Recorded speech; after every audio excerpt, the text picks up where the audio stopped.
Ó, nós já temos uma vida aqui para Jesus. Daniel da Costa, cadê ele? Vem aqui, Daniel, para nós orarmos por você. O Pentecoste já está acontecendo.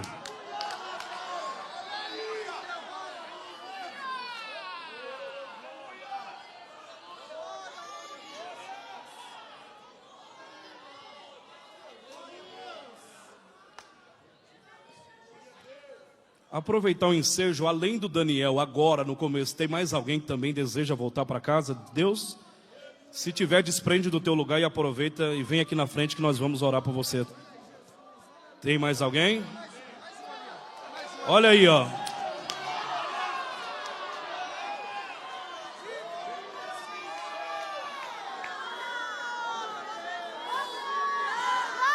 Deus já está confirmando o trabalho que está acontecendo aqui no Jardim Ângela. Como é o nome da irmã? Daisy. Aí, a filha da irmã. A irmã está emocionada aqui na frente. Mais alguém para voltar para casa? Mais alguém? O Espírito Santo está te convidando agora. Se você quiser, vem.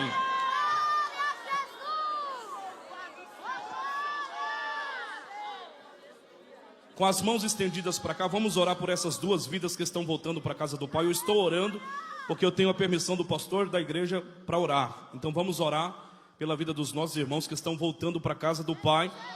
Está acontecendo agora lá no céu uma festa por causa deles. Senhor, aqui estão os teus filhos diante do teu altar, que de prontidão, Deus, decidiram voltar para a tua casa. Ó Pai, alcança eles nessa noite com a tua graça. Não deixe os teus filhos mais tropeçarem os pés sobre pedra, mas que a tua presença esteja com eles desde agora para todos sempre. A igreja diz: sejam bem-vindos em nome do Senhor Jesus. Oh glória! Oh glória! Oh glória! Queridos, por gentileza, Joel capítulo 2, versículo 28.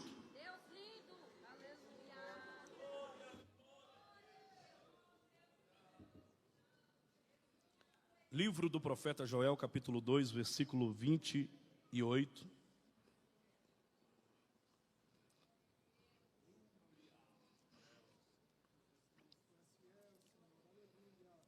Todos encontraram?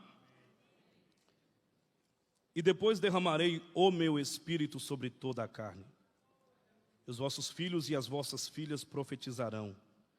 Os vossos velhos terão sonhos e os vossos jovens terão visões. 29. Até sobre os servos e sobre as servas, naqueles dias derramarei o meu espírito. Amém. Queridos, o livro do profeta Joel faz parte dos livros chamados de Neviim, Aharonim do hebraico. São os profetas que vieram depois de Isaías. Ele faz parte também de um grupo de profetas menores, não porque ele seja inferior aos outros, mas devido à extensão de sua profecia. O livro de Joel contém 3 capítulos, mas mesmo que seja um conteúdo curto, a mensagem que Joel apresenta é uma mensagem muito profunda. E o texto que nós lemos é o texto áureo do livro de Joel. Sempre que alguém diz que vai pregar sobre Joel, a imaginação de todos é que o texto que ele vai usar de base seja o capítulo 2 e o 28, o versículo 28. Isso porque é conhecida como a base do avivamento. Joel era o profeta que se tornou conhecido como o profeta do avivamento. Essa mensagem que ele traz no capítulo 2 era um ponto de luz, a escuridão que ele narra no capítulo 1. O capítulo de número 1 do livro do profeta Joel, ele apresenta uma cena.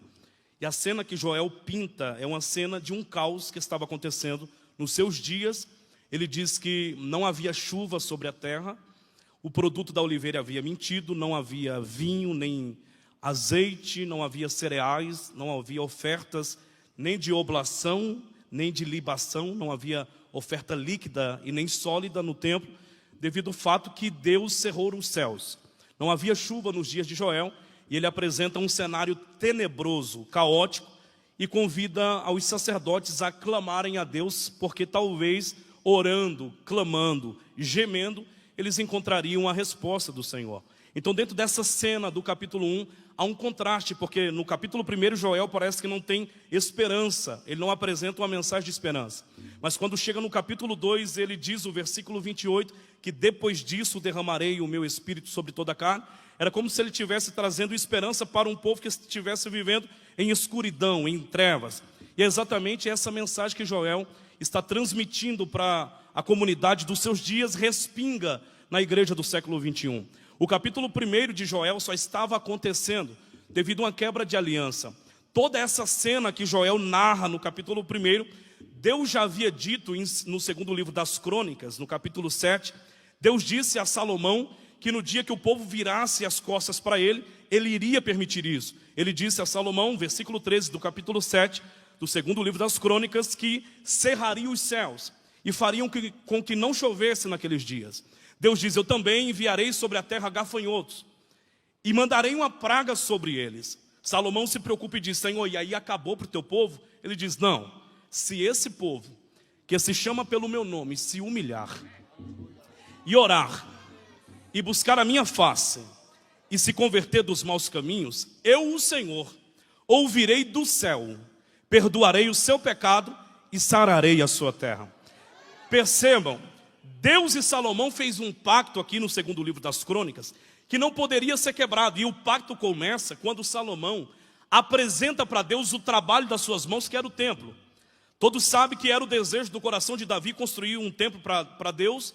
Ele recebe a inspiração, faz a planta, mas Deus não dá a ele esse privilégio, dizendo que nas mãos de Davi tinha marcas de sangue, mas que daria o privilégio à sua descendência, ele deu a Salomão. Salomão já recebeu do seu pai a planta, tinha voluntários que traziam ouro de toda parte da terra, e Salomão fez um templo. E ele estava apresentando esse templo a Deus, mas na oração inicial, ele diz, Senhor, eu vou fazer para o Senhor um templo grande, porque eu sei que o Senhor é grande. De repente ele mesmo se corrige e diz, na verdade, nem que a gente utilizasse todo o material da terra, daria para fazer um templo que coubesse o Senhor, porque tu és maior do que o céu e do que a terra. E como eu sei que tu és muito grande, muito grande, muito grande, eu só quero pedir ao Senhor 3 coisas. O Senhor não precisa estar por inteiro aqui. Eu só quero que o Senhor me dê o privilégio de ter 3 coisas aqui dentro dessa casa. Eu imagino o diálogo, essa aliança se formando, Deus dizendo, o que você quer, Salomão? Ele diz, eu quero sobre esta casa os teus ouvidos, eu quero sobre esta casa os teus olhos, e eu quero sobre esta casa o teu coração. Imagina Deus perguntando, Salomão, para que você quer os meus ouvidos? E a resposta dele é, porque meu pai disse que na angústia dele clamou ao Senhor e o Senhor ouviu. Eu quero os teus ouvidos porque eu sei que todas as vezes que eu clamar, tu és o Deus que me escutará. Eu quero os teus ouvidos nessa casa para o Senhor ouvir as minhas orações, a minha adoração, aquilo que os homens não são capazes de compreender. Os teus ouvidos irão me escutar, eu quero os teus ouvidos. Deus diz, tudo bem, Salomão, eu entendi essa parte, para que você quer os meus olhos? Ele diz, papai também me ensinou que quando meu avô Jessé escondeu ele cuidando de 10 ovelhas atrás de uma malhada, os teus olhos viram papai atrás das malhadas. Então eu quero os teus olhos também, porque eu sei que quando ninguém me enxergar, tu és o Deus que me vê. Não, você está numa semana do Pentecoste.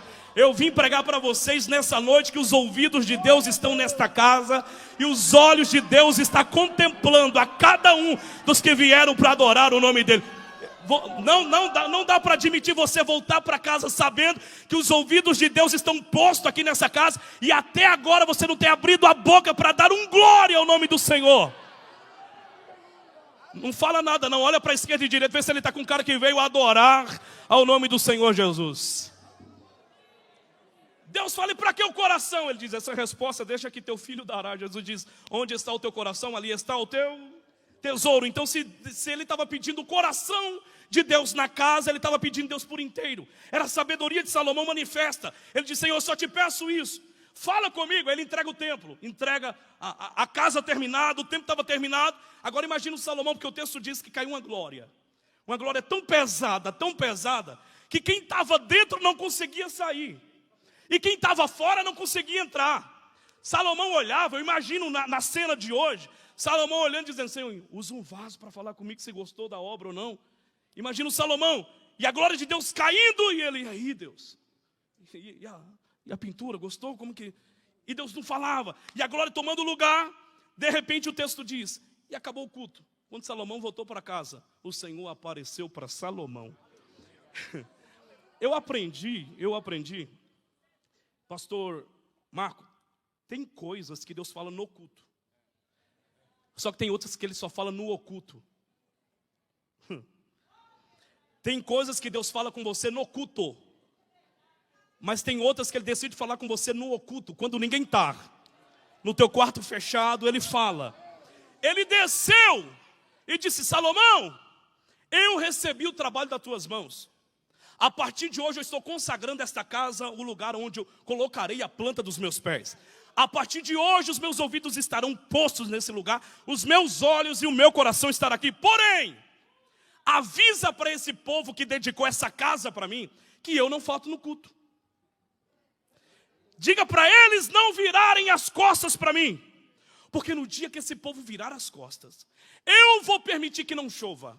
É da minha vontade que os céus fiquem cerrados. Eu vou permitir que não chova. Vou mandar gafanhoto sobre a terra. Vou permitir que o caos aconteça. Vou permitir que o inimigo de vocês invadam essa cidade, derrubem esse templo, só para alguém passar na frente e perguntar, esse aqui não era aquele templo de ouro glorioso? E o outro responder, sim, mas esse povo virou as costas para o Senhor, e é por isso que eles estão vivendo isso. Salomão, não dá para virar as costas para mim. Ele diz, Senhor, acabou. Ele diz, não, ainda tenho esperança para o povo que clama, busca, ora e se arrepende. A cena de Joel, capítulo 1 é exatamente uma quebra de aliança. Por quê? Porque não chovia. Não tinha o produto da oliveira, não tinha como ofertar no culto, não tinha cereais. Deus usa Joel e diz, fala para o povo, que o caminho continua sendo o mesmo. Para eu derramar o meu espírito,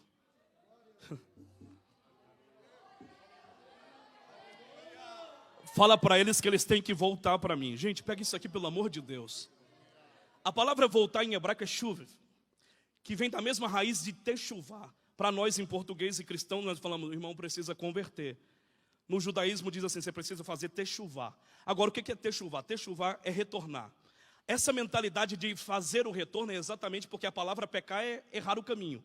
Então, toda pessoa que erra o caminho precisa fazer o quê? Voltar. Então, a palavra voltar em hebraico é techuvá. Deus estava dizendo, já que vocês erraram o caminho, há uma necessidade que vocês voltem. Porque se vocês não voltarem, não pode acontecer um avivamento com gente fora do caminho.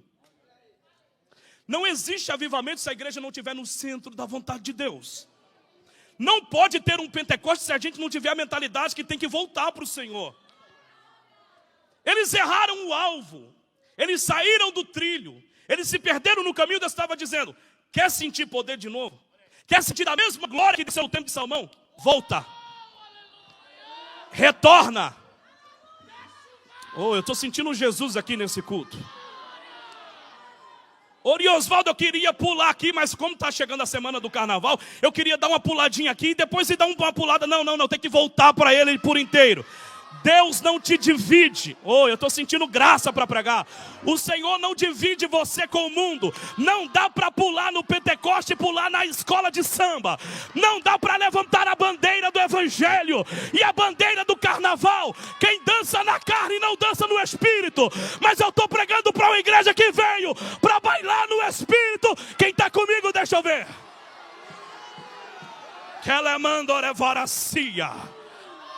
Elevar e de que ela é mandorécia. Eu estou sentindo Jesus falando com a alma da igreja. Não divido vocês com o mundo. Quer sentir poder? Pula aqui dentro, adora aqui dentro, cultua aqui dentro.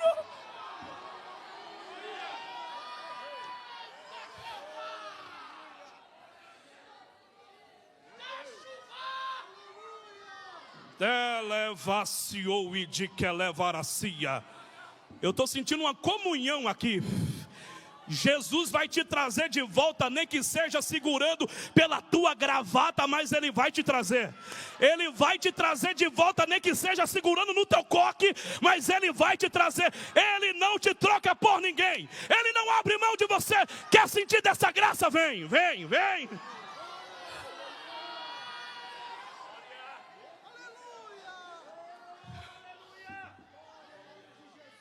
Joel apresenta uma cena dizendo: acabou o pão, não tem cereal.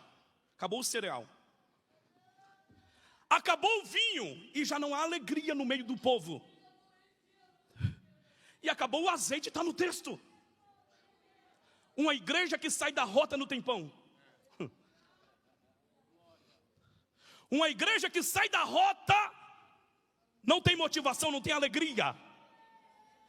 A maior alegria de um judeu, segundo os historiadores, era pisar uva no lagar. Porque enquanto estiver dando uva na árvore, enquanto a oliveira e a videira estiver produzindo, e eles pisarem uva, significa que Deus está com ele. Agora, no dia que o lagar secar, isso é a maior tristeza, porque era um sinal de Deus: eu vou cobrar de vocês se vocês virarem as costas. Como? Fazendo com que não chova, não vai ter produto para vocês. Então, eles associavam que a falta da uva para pisar é porque Deus virou as costas para eles.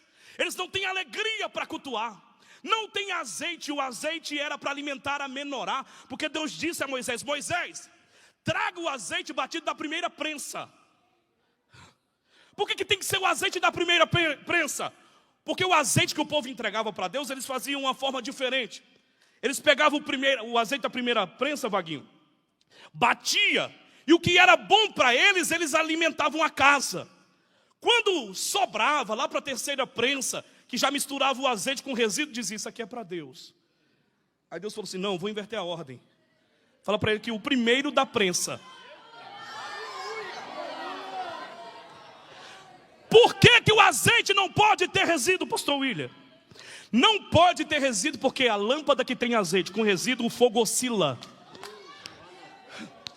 O fogo que está misturado, o azeite misturado não mantém fogo aceso. Ele acende, apaga, acende, apaga, acende, apaga. Só acende no Pentecoste. Aí tem que esperar o outro Pentecoste para acender de novo. Não, eu vim pregar para quem tem azeite puro, batido, da primeira. Deixa eu ver se tem alguém aqui, deixa eu ver. Quem está com azeite misturado está até agora de boca fechada. Quem está com azeite misturado, o fogo oscila. Vem para o culto para ver quem vai pregar, para criticar quem cantou. Mas quem tem azeite puro está adorando. Quem tem azeite puro está adorando.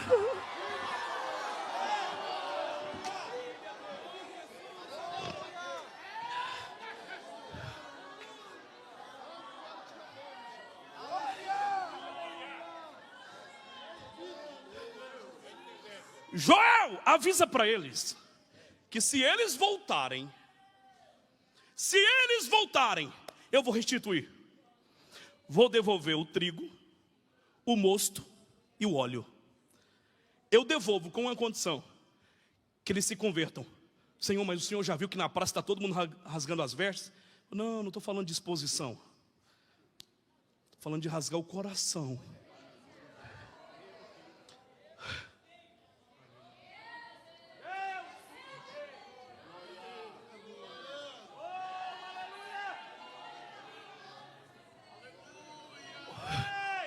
O arrependimento sobrepõe o ritual, porque era tradição, para mostrar que está arrependido, rasgar as vestes. Deus diz: não, isso é para você mostrar para os homens, mas eu sondo quem é de verdade. Então não adianta rasgar as vestes diante dos homens e o coração está perdido diante de mim.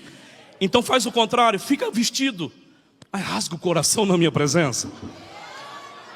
Agora, Joel, diga para eles voltarem, porque eles erraram o caminho. Se essa mensagem está batendo lá em Joel e ela respinga em nós como igreja, a pergunta é: quando nós erramos o caminho? Quando foi que a gente se perdeu no caminho? Quando foi que a gente errou a mão e se distanciou do Senhor? Onde foi que nós erramos a direção? Não vai embora antes de eu terminar não, tá? Nós erramos o caminho quando deixamos natural aquilo que é espiritual. Naturalizamos o que é espiritual. O culto pode ter terminado debaixo de glória, 2 vidas vindo no altar antes do culto, da palavra ser ministrada. Você sai lá fora e pergunta, como que foi o culto? Ah, foi normal. O que é normal? Não, Deus desceu, falou, a irmã passou a profecia, Deus falou comigo, ou 2 vidas. Isso é normal? Isso não é normal, isso é privilégio. Sentir Deus no culto, ver Ele operar, isso é privilégio. Para você falar com o presidente da república, se você tiver interesse, você tem que marcar na agenda, ele vai observar, vai ver se tem vaga para você aparecer lá. Talvez um dia, agora você está recebendo, no setor 14, no Jardim Ângela, o Deus que criou os céus e a terra, maior do que tudo e do que todos. Isso não é uma coisa normal, isso é privilégio. Não, fala para alguém perto de você, você está sendo privilegiado. Você não merecia sentir o que está sentindo, mas Ele desceu para te envolver. Você não merecia estar sentado aqui, mas a graça dele foi te buscar. Isso é privilégio.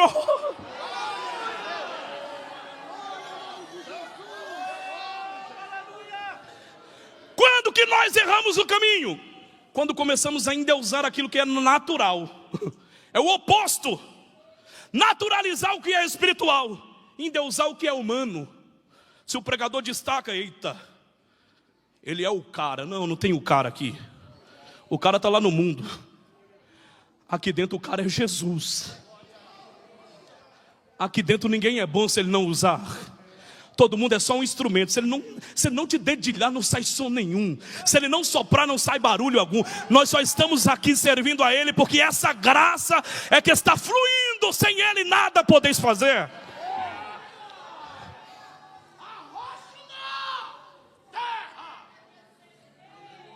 Nós erramos o caminho. E Deus estava usando Joel dizendo, volta.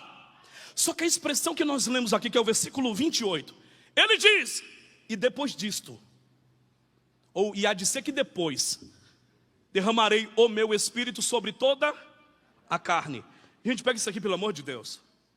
Essa fala de Joel, segundo os gramáticos, principalmente os exegetas que utilizam a palavra depois em hebraico aqui é Aharon.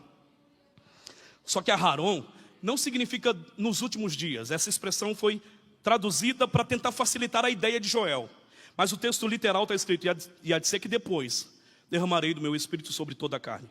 Então, se é depois, essa frase ela traz uma ambiguidade, ou seja, ela tem 2 sentidos. É como dizer, o menino foi à loja de skate. Ele foi em cima do skate, ou ele foi à loja comprar um skate? O menino foi à loja de skate, tem um sentido duplo. Quando Joel diz assim, e há de ser que depois do quê? A ideia que ele estava construindo até agora, ele estava dizendo, vocês precisam se arrepender, voltar para o Senhor, e há de ser que depois. Quando ele solta essa frase, ele pode estar tanto se referindo àquilo que ele já falou, como também um sentido do futuro. Então essa mensagem de Joel, ela contém 2 viés. Um do contexto real, que era aquilo que ele estava introduzido, e há de ser que depois que vocês se arrependerem, buscar o Senhor, Ele vai trazer o Espírito sobre vocês. Mas há de ser também que depois, aí agora Ele fala conosco, e há de ser que depois, nos últimos dias, derramarei o que, gente? O meu, não é do meu, derramarei o meu Espírito sobre toda a carne. Essa expressão dele que traz ambiguidade, quando ele fala que há de ser que depois derramarei o meu, essa expressão o meu, que é um artigo definido com a letra re no hebraico, esse o meu não pode ser do meu. Joel não estava falando do meu, ele não estava falando o meu, ele estava falando do meu. Por que ele não pode falar o meu? Porque o meu é a plenitude do derramamento. Agora, do meu é uma porção. E no Antigo Testamento, Deus não derramava ele derramava do, porque ele disse em Gênesis que o Espírito dele não contenderia mais com o homem. Por causa do pecado, ele não pode derramar o Espírito, ele derrama do Espírito. O Espírito Santo descia, usava quem ele queria usar, mas depois que terminava de usar, voltava para Deus, porque ele não habitava com o homem. Mas a promessa não é que nós seremos visitados pelo Espírito Santo, a promessa não é que nós receberemos do Espírito Santo, a promessa é que ele vai derramar o Espírito Santo, ele vai derramar a plenitude. Não Não, eu vim pregar aqui. Tem gente que se contenta, pastor Marco, com a gota do Espírito Santo. Tem gente que se contenta com a porção do Espírito Santo. Aí João escreveu dizendo: Ele não derrama o seu Espírito por porção e nem por medida, porque agora Ele manifesta sobre todos nós com a plenitude do seu poder. Olha para quem está do teu lado esquerdo e olha para quem está do direito. Diga para ele: você quer receber dor ou você quer receber o Espírito Santo?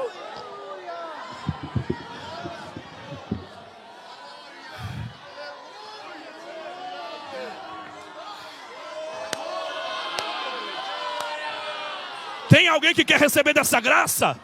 Tem alguém que quer receber dessa virtude? A promessa de Deus é: eu derramarei o meu Espírito. Chega de dar o Espírito por porção. Agora eu derramarei a plenitude do meu Espírito.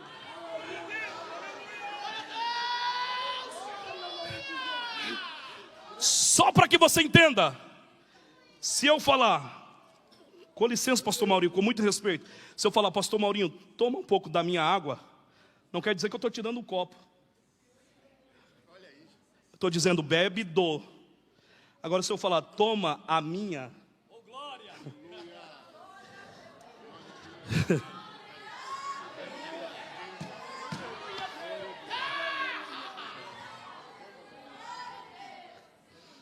Agora a gente pega isso aqui, pelo amor de Deus. E há de ser que depois eu vou derramar o meu Espírito sobre toda a carne. Para Deus derramar existe um processo. Ele não poderia derramar sem antes resolver o problema lá do Gênesis.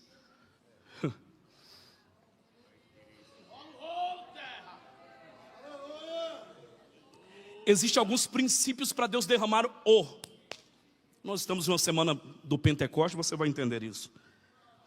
A princípio, a proposta de Deus é derramar Mas quando o homem peca, não dá para derramar Ele diz: por causa do pecado eu só desço para visitar. Eu não desço para habitar mais com o homem. Para eu habitar com o homem tem que ser arrancado do pecado. Porque o reino deste tempo, desta era, é um reino pecaminoso. Agora ouça, Deus sempre quis preparar o homem para viver o Espírito. Só que o homem não poderia viver o Espírito sem aprender as regras. Existem princípios, eu estava estudando esse dia, até comentei com o pastor William.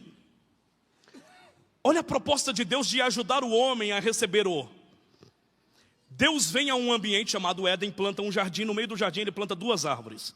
Uma do lado da outra, uma do conhecimento e a outra da vida. Deus olha para o homem.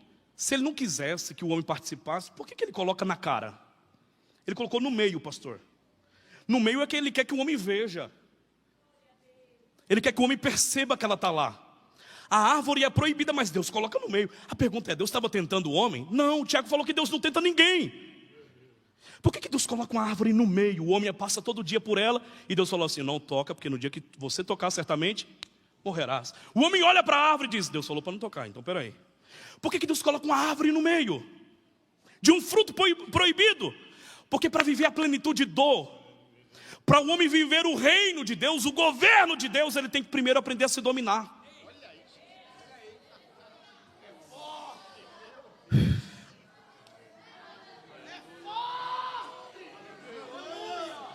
Deus colocou o homem para dominar sobre tudo e sobre todo. Como é que eu vou dominar sobre tudo e sobre todo se eu não domino a mim mesmo? Então eu olho para a árvore e tenho que aprender a me dominar, mesmo que eu tenha curiosidade de saber o que tem lá. Deus falou que não é para tocar. Então Deus coloca uma árvore para moldar o caráter do homem, para que o Espírito habite no homem. Por que Deus coloca lá? Para o homem aprender a ter o autodomínio, o controle. Deus coloca ela lá para o homem aprender que nessa terra, embora Deus colocou ele para dominar sobre tudo, tem alguém que domina sobre o homem. Ele diz: eu estou te dando poder para dominar, mas tem limite. Eu imponho o limite no poder do homem. Só vai até onde eu permito. Dominar sobre tudo, pode comer de todo fruto, mas daqui eu falar, não, você não toca. O homem não consegue resistir. Satanás aparece, você conhece a história, em forma de serpente, ele derruba o homem. Se o homem foi derrubado por uma serpente, ele não tem poder para dominar, porque ele não consegue dominar a si mesmo. Deus olhou e disse: eu vou ter que intervir. O meu espírito não pode descer para manifestar no homem, morar no homem. Não dá para eu habitar nele. Por causa do pecado, eu tenho que intervir isso. Mas como o pecado entrou por meio de um homem, eu não posso mandar um arcanjo para resolver o problema, porque senão vai ser injustiça, e eu não sou injusto.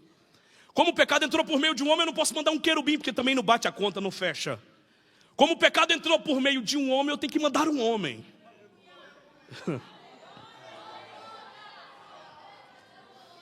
Mas esse homem tem que ser o oposto do Adão para recuperar o que o Adão perdeu. Se o Adão perdeu, porque olhou para o fruto e não conseguiu se autodominar, esse homem que está vindo tem que ter poder e autocontrole para poder vencer. Aí por isso explica, isso faz sentido para mim. Por isso que o texto diz assim: e depois que João batizou a Jesus, o Espírito Santo conduziu Jesus. Olha, o Espírito Santo vem, levou ele para o deserto para ser tentado por Satanás. Parece paradoxal, mas ele dizendo: eu conheço quem ele é, vai. Vê se ele vai cair na tentação. Aí vem a serpente de novo, mas um ambiente totalmente diferente. Diz: se tu és o filho de Deus, eu sei que você está com fome, 40 dias no deserto jejuando. Se tu és o filho de Deus, pega essas pedras e transforma em pão para matar a tua saciedade e a tua fome. Ele diz: eu te conheço desde lá de trás. Nem só de pão viverá o homem. Eu estou sentindo ele aqui. Oh, eu estou sentindo graça aqui.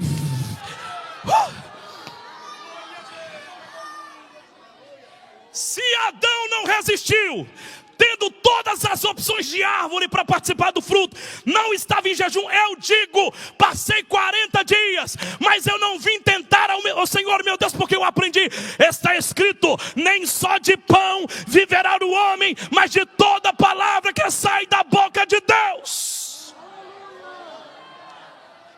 Quando Jesus resiste às 3 propostas dele, ele estava dizendo: aqui eu passei no teste, só falta o segundo. Ele disse: pega isso aqui, pelo amor de Deus. Se o pecado entrou por causa da desobediência do homem, o Espírito Santo não pode habitar porque o homem desobedeceu. Esse homem que vem para resolver o problema tem que obedecer. Quando Adão peca desobedecendo, ele perdeu a autoridade. Ele não pode mais governar, dominar, porque perdeu o domínio. Aí vem Deus, fala: se o homem que eu estou enviando para resolver o problema for fiel até o fim, aí o poder que foi perdido será devolvido. Aí Paulo escreveu: gente, de sorte que haja em vós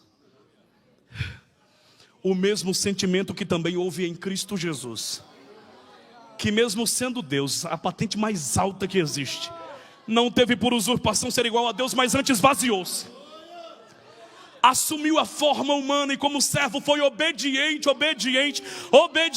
até a morte, e morte de cruz. Por isso, por esta causa, Deus exaltou o nome de Jesus soberanamente sobre todo outro nome, para que em seu nome todo joelho se dobre e toda língua confesse que Ele é o Jesus Cristo, o Senhor e o Filho de Deus. Quando Ele vence, sendo obediente até a morte, Ele aparece por discípulos. Eu imagino um sorriso no rosto dele dizendo: gente, voltei e todo o poder foi me dado.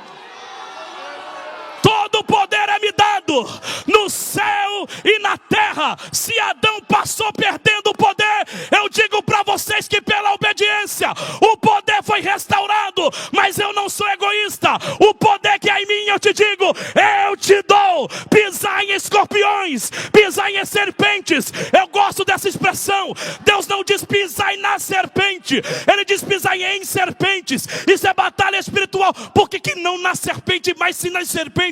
Porque a luta com a serpente não é da noiva, a luta com a serpente é do noivo. Foi a serpente andando. Imagina Deus pisando no rabo dela e dizendo: calma, a sua sentença eu ainda não revelei. Você até traiu a humanidade, você até pode ferir o calcanhar dele, mas ele vai esmagar. Ele vai esmagar. Ele vai... Deixa eu ver quem está comigo. Deixa eu ver quem está comigo. Deixa eu ver quem está comigo. Quando o Espírito Santo desce, tem que ter poder. Tem que ter poder. Tem que ter poder.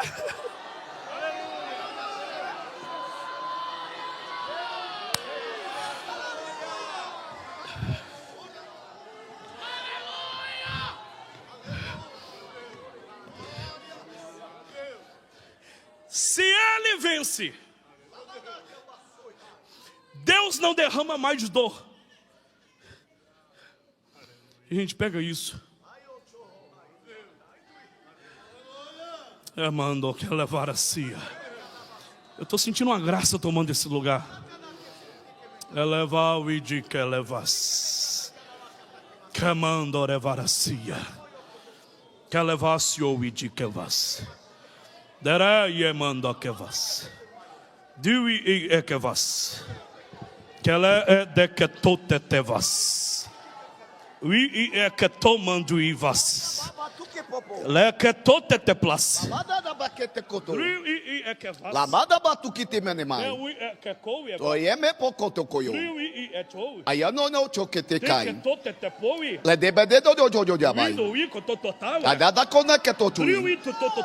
Adaka matoko. Alayo. Abaso. Kayoito macho. Adajo tuki. Desci os meus pés sobre esse setor de trabalho.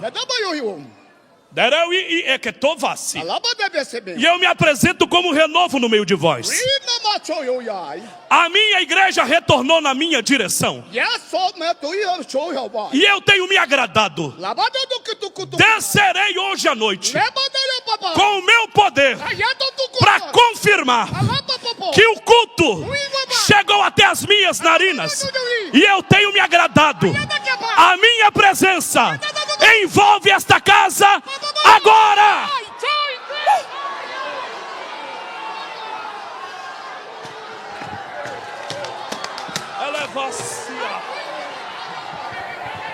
Você está numa semana de Pentecoste. Não dá para vir assistir Deus falando. Recebe poder agora. Recebe poder agora. Recebe poder agora. Agora. Agora. Agora. Agora. Reage. Reage. Reage. Recebe o Espírito agora.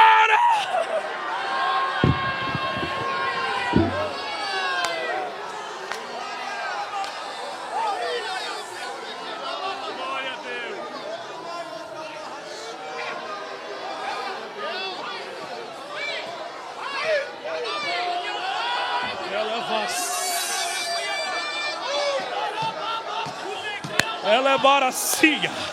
Eu estou sentindo uma virtude tomando esse lugar agora. E Deus disse ao meu coração: vou renovar os meus vasos. Eu vou. Ela é kevácia. A minha virtude passa agora nesse setor de trabalho. Ri é que tobácia. Ela é varacia. É que plou e de que ela é varacéia.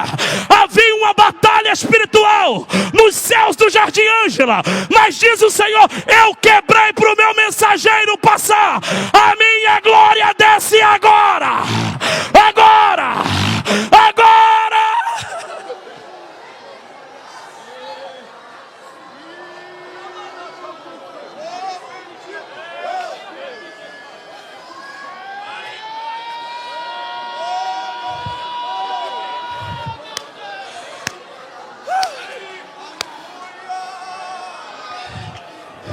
Se não te incomoda, segura na mão de alguém da esquerda, da direita, diga: o poder que está descendo sobre minha vida. Isso, fala: o poder que está descendo sobre a minha vida vai passar para a tua vida agora. A graça que há em mim vai passar para você agora. Deus não vai mandar ninguém vazio para casa. Deus não vai mandar ninguém vazio para casa. Deus está derramando o Espírito sobre o Jardim Ângela. Agora, agora, agora, recebe.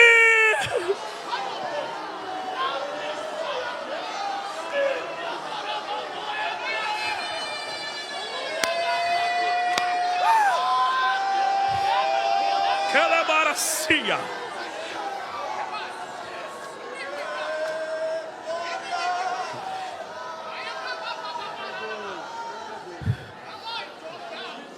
Eu tenho 5 minutos para encerrar. Ouça, por gentileza.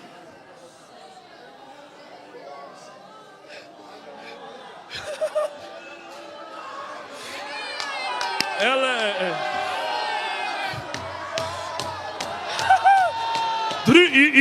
que tote te vas. Que ela é que tote te placia.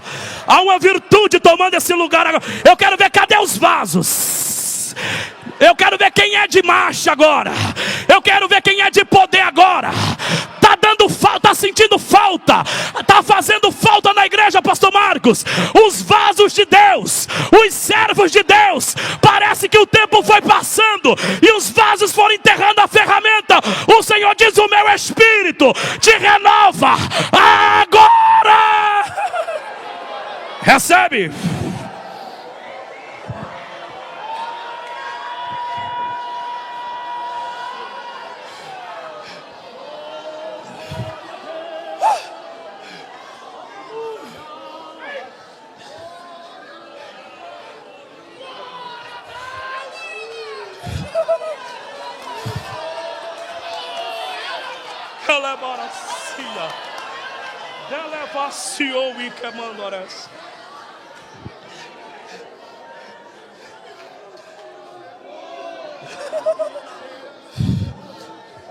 O tempo pode ser distinto. A profecia pode atingir 2 campos ao mesmo tempo, mas a dinâmica do avivamento é a mesma. Joel, para eu derramar hoje, arrependei-vos.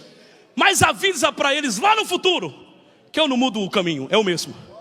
O caminho para eu derramar o meu espírito é o caminho do arrependimento. Sem perdão não há avivamento. Primeiro eu te lavo, depois eu te encho. Essa é a minha dinâmica. Aí Pedro arruma um problema para nós, pastor Marco, quando ele levanta no Pentecoste e alguém está dizendo: esse povo está embriagado. Alguns teólogos dizem que o povo recebeu o Espírito Santo sentado, pela declaração de Lucas que diz: e caiu sobre cada um dos que estavam assentados. Tudo bem, na hora de receber, a gente pode receber sentado. Agora, eu nunca vi alguém reconhecer um bêbado assentado, pastor Maurinho. Eu nunca vi alguém reconhecer pela janela e dizer: ele está bêbado. Quem é um bêbado que fica sentado comportado? Provavelmente ele vê que nem esses vasos que a gente encontra hoje no culto, que quando o Espírito Santo desce, ele fica meio zonzo, parecendo que de fato está embriagado. Alguém olhou pela janela e disse: que povo é esse? Eles beberam o quê? Pedro apareceu e disse: eles não estão bêbados. É que você nunca leu Joel. Joel profetizou dizendo: e há de ser que depois derramarei o meu espírito sobre toda a carne. Não, eu preciso terminar, mas ouça.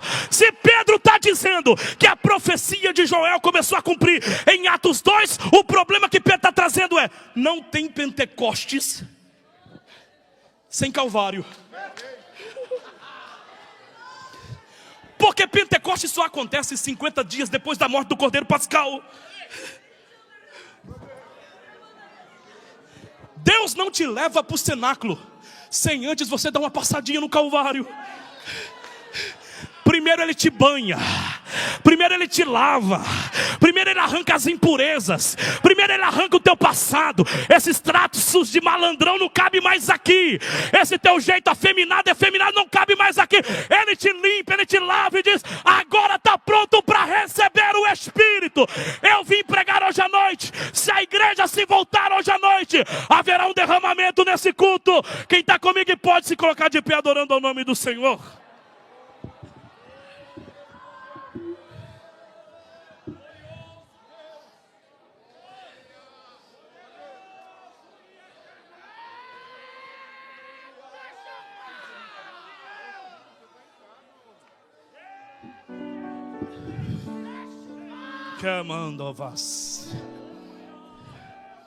Eu tenho uma bênção do nosso pastor para orar pela igreja, mas eu quero orar por quem veio receber não dou.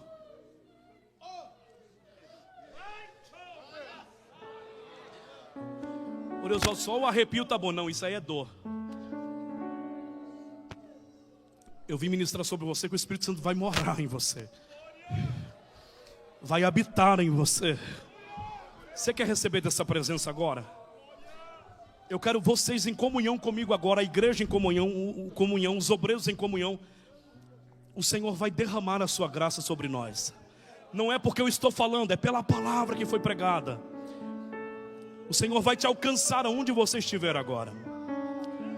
Jesus, eu preguei a tua palavra que o caminho do avivamento continua sendo o caminho de arrependimento. O Senhor não derrama o teu Espírito sem antes nos lavar.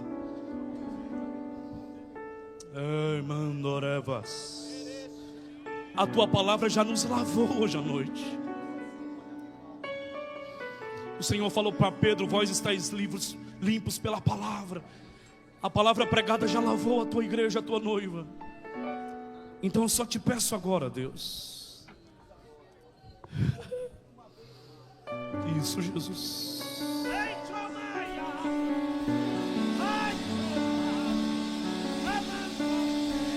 Derrama o teu Espírito agora.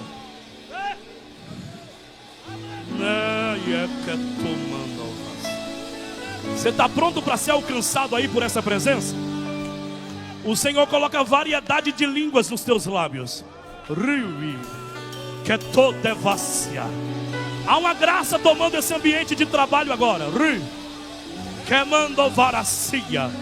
O Senhor te diz: as águas já foram medidas, já estão pelos teus artelhos. Você tem duas opções: ou se contenta e sai das águas, ou mergulha mais um pouco. O Senhor está te convidando a mergulhar no rio do Espírito agora. Vaguinho vai adorar ao nome do Senhor e a igreja vem na comunhão comigo. Isso, só quem quer receber do Espírito Santo, vem adorando a Ele agora. Vem adorando a Ele agora. Vem adorando a Ele agora. Vem adorando a Ele agora. Enquanto a igreja glorifica, o céu se abre sobre as nossas cabeças. Enquanto a igreja glorifica, o Senhor derrama o seu Espírito agora. Quem não é batizado recebe o Espírito Santo. Quem não é batizado recebe o Espírito Santo. Oh!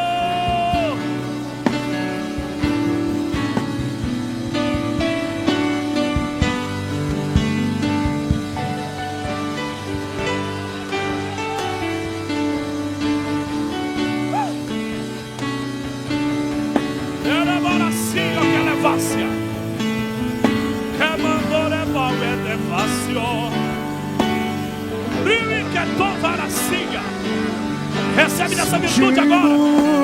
Recebe dessa virtude agora. A glória desse lugar. Algo grande acontecerá.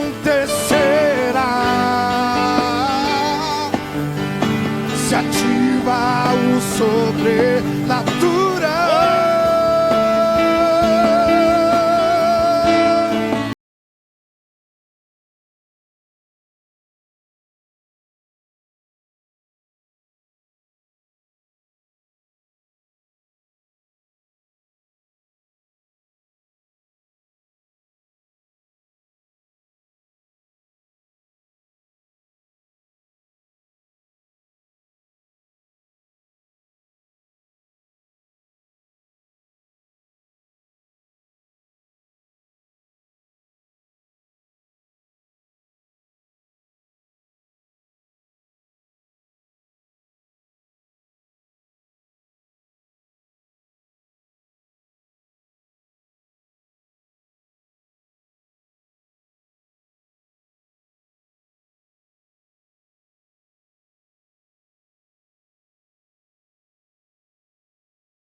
Alguém que nunca aceitou a fé em Jesus, gosta de vir à igreja, gosta de participar dos cultos, mas nunca aceitou a Jesus.